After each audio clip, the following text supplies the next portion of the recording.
ओम नमः शिवाय, श्री शिवाय नमस्तुभ्यम। आप सबको पता है कल है प्रदोष का बहुत ही खास दिन। अगर आपके जीवन में धन की बहुत ज्यादा कमी है, संपदा बढ़ ही नहीं रही है, वैभव नहीं बढ़ रहा है, व्यापार भी घाटे में चलता चला जा रहा है, धन की बहुत ज्यादा कमी है, कर्जा बहुत ज्यादा बढ़ रहा है, या फिर परिवार में सुख समृद्धि नहीं है, कलेश बहुत ज्यादा होता है, तो पूज्य गुरुजी की कथा से सुन करके और समझ करके बहुत छोटा सा उपाय आपको करना होगा, मात्र 5 बेलपत्री का, और आपकी जो भी मनोकामना होगी पूरी जरूर होगी। मात्र 2 प्रदोष आप इस वाले उपाय को कर लीजिए, जो भी मनोकामना होगी आपकी मेरा देव आदिदेव महादेव पूरी जरूर करेगा।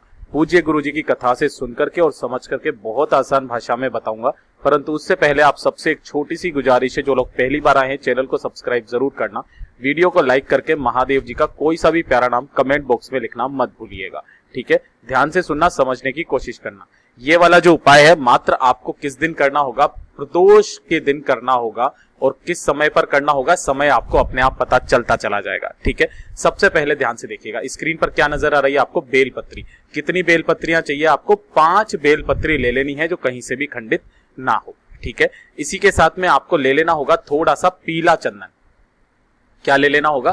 थोड़ा सा चुटकी भर पीला चंदन ले लेना होगा, और आधा चम्मच के बराबर आपको गाय का घी ले लेना होगा। ठीक है ना, अब आपने ये तो चीजें ले लोगे।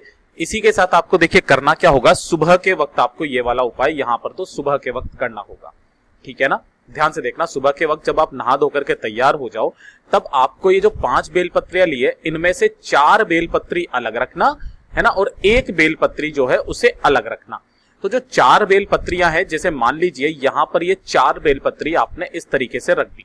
ठीक है, तो जो इनका चिकना वाला हिस्सा है ना, उन चिकने वाले हिस्से पर इन 4 बेलपत्रियों पर आपको ऐसे ऐसे करके, जैसे एक बेलपत्री में 3 पत्तियां होती है ना, तो इस पर भी पीला चंदन, इस पर भी पीला चंदन, इस पर भी पीला चंदन, इस तरीके से ये 1 बेलपत्री तैयार होगी। इसी तरीके से आपको 4 बेलपत्रियों पर तो लगाना है पीला चंदन। ठीक है, और जो 1 बेलपत्री बची है, उस 1 बेलपत्री पर आपको लगाना होगा क्या? घी। जो गाय माता का घी है ना, चिकने हिस्से की तरफ आप लगाओगे। ठीक है ना, तो यहां तो आपने पीला चंदन लगा दिया, और यहां पर आप लगा दोगे गाय माता का घी। ठीक है, अब ये 5 बेलपत्रियां होगी। अब इन 5 बेलपत्रियों को आपको रखना होगा एक स्टील की कटोरी के अंदर। आपके घर में जो भी कटोरी है उसके अंदर आप रख लेना, लेकिन इसको रखने का एक क्रम है, आप पूरे नियम को ध्यान से सुनिएगा। सबसे पहले आपको रखनी होगी 2 कौन सी? पीले चंदन वाली बेलपत्री।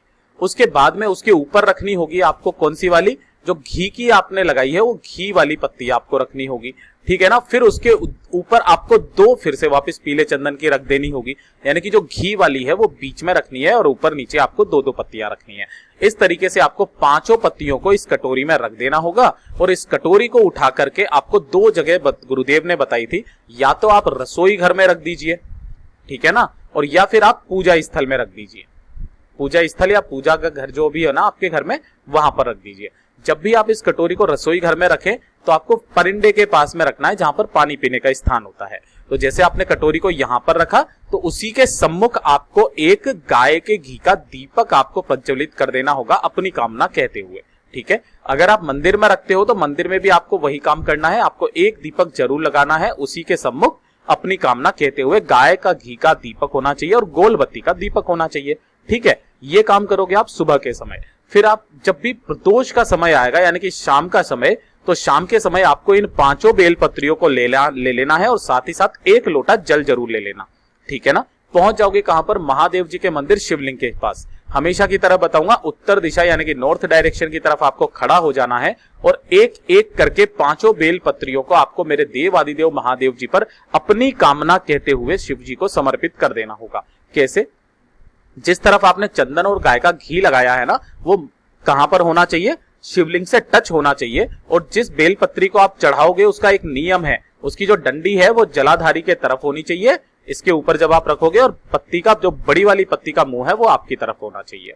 इस तरीके से आपको अपनी कामना कहते हुए 5 बेलपत्रियां यहां पर चढ़ा करके, है ना, और कुंदकेश्वर महादेव जी के नाम से 1 लोटा जल समर्पित जो व्यक्ति कर देता है प्रदोष के दिन, है ना, और उसके बाद में आपको जो 1 लोटा जल समर्पित होने के बाद यहां पर अपने दाहिने हाथ में थोड़ा सा जल लेकर के अपनी कामना, अपना नाम और गोत्र बोल करके कह देना है। ठीक है ना, जो व्यक्ति लगातार 2 प्रदोष इस वाले उपाय को कर लेता है, उसकी सारी मनोकामनाएं पूरी हो जाती है। वैसे गुरुदेव ने बताया था कि इसे करने का 5 प्रदोष का नियम होता है, लेकिन जब आप पहली प्रदोष करके दूसरी प्रदोष करोगे ना, आपकी जो भी मनोकामना होगी वो पूरी जरूर होगी। पूज्य गुरुजी ने जैसा बताया वैसा आसान भाषा में आपको बताने की पूरी कोशिश की। वीडियो पसंद आए तो लाइक जरूर करना, चैनल को सब्सक्राइब जरूर कीजिएगा।